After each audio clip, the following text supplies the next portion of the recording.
সুখ শান্তি ন্যায় আৰু ধৰ্মৰ সংৰক্ষক হৈছে ভগৱান বিষ্ণু। সৃষ্টি সংৰক্ষণ আৰু বিনাশৰ তিনিটা শক্তিৰ মাজত তেওঁ হৈছে সংৰক্ষক।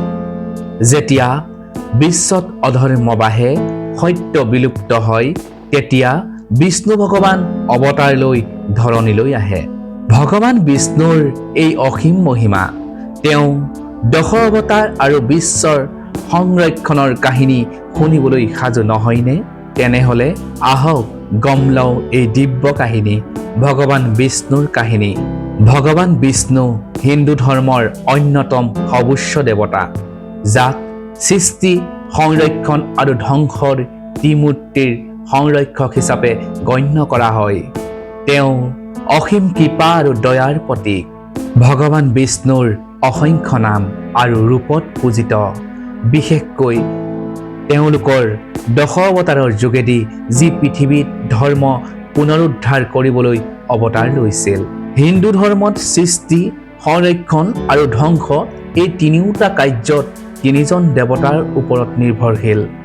সৃষ্টিকৰ্তা ব্ৰহ্মা, সংৰক্ষক বিষ্ণু আৰু ধ্বংসকৰ্তা মহাদেৱ শিৱ। বিষ্ণু ভগৱানৰ কাৰ্য হ'ল বিশ্বত সন্মিলন আৰু সুশাসন নিশ্চিত কৰা। তেওঁ শ্বেতবৰ্ণ, চতুৰ্ভুজ আৰু বুকুত শ্ৰীবৎস চিহ্ন ৰূপত বৰ্ণিত হয়। তেওঁ অস্ত্ৰসমূহ হ'ল শংখ, চক্ৰ, গদা, পদ্ম। তেওঁ সৰস্বতী নদীৰ ওপৰত থকা ক্ষীৰসাগৰত অৱস্থান কৰে, য'ত অনন্ত নাগৰ ওপৰত শুই থাকে। তেওঁ পত্নী লক্ষ্মী দেৱী, যাক সমৃদ্ধি আৰু সৌভাগ্যৰ দেৱী হিচাপে পূজিত হয়। ভগৱান শ্ৰীবিষ্ণুৱে পৃথিৱীত যুগে যুগে অৱতাৰ লৈ পাপীসকলক দণ্ড আৰু ধৰ্মৰ প্ৰতিষ্ঠা কৰে।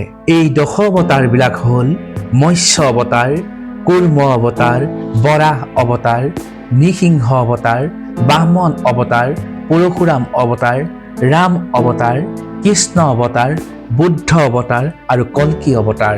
মৎস্য অৱতাৰত যেতিয়া পৃথিৱী বন্যাত নিমজ্জিত হৈছিল, ভগৱান বিষ্ণুৱে মৎস্য ৰূপ ধাৰণ কৰি মনোৰজাৰ জাহাজ ৰক্ষা কৰিছিল।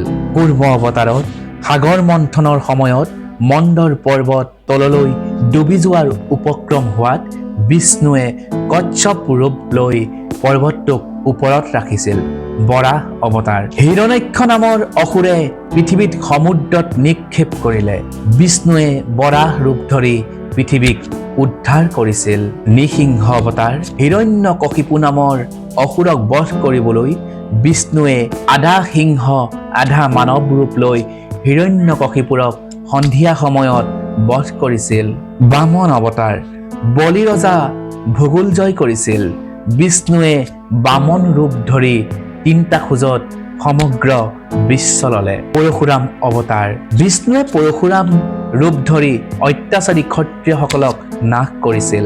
ৰাম অৱতাৰ অযোধ্যাৰ ৰজা দশৰথৰ পুত্ৰ ৰূপত জন্ম লৈ ৰামচন্দ্ৰ হিচাপে ৰাৱণক বধ কৰিছিল। কৃষ্ণ অৱতাৰ মহাভাৰতৰ যুগত কৃষ্ণ ৰূপ ধৰি ধৰ্মৰ প্ৰতিষ্ঠা কৰিলে আৰু অৰ্জুনক গীতাৰ উপদেশ দিলে। বুদ্ধ অৱতাৰ হিন্দু ধৰ্মত ভগৱান গৌতম বুদ্ধকো বিষ্ণুৰ অৱতাৰ হিচাপে গণ্য কৰা হয়। কল্কি অৱতাৰ কলিযুগৰ অন্তত বিষ্ণুৱে কল্কি অৱতাৰ ৰূপত জন্ম ল'ব আৰু অসত্যৰ বিনাশ কৰিব। ভগৱান বিষ্ণু ধৰ্ম, ন্যায় আৰু সত্যৰ প্ৰতীক। তেওঁৰ উপদেশ অনুসৰণ কৰি মানুহে ন্যায় পথত আগবাঢ়িব পাৰিব। ভাগৱত গীতা, বিষ্ণু সহস্ৰ নাম আৰু অন্যান্য ধৰ্মগ্ৰন্থত বিষ্ণুৰ গুণ আৰু মহিমা বৰ্ণনা কৰা হৈছে। অসমত বিষ্ণু ভগৱানৰ উপাসনা বিশেষকৈ শংকৰদেৱ আৰু মহাপুৰুষীয়া ধৰ্মত গুৰুত্বপূৰ্ণ। তাতেই একেশ্বৰবাদৰ প্ৰচাৰ কৰে আৰু বিষ্ণুক পৰম দেৱতা হিচাপে মানে।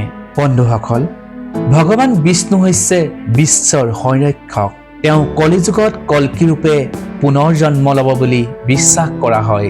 তেওঁ ভক্তি আৰু পূজা কৰি লোকসকলে আত্মিক শান্তি আৰু মুক্তি লাভ কৰিব।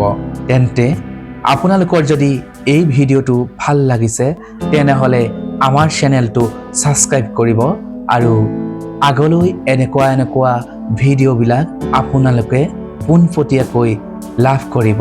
ধন্যবাদ।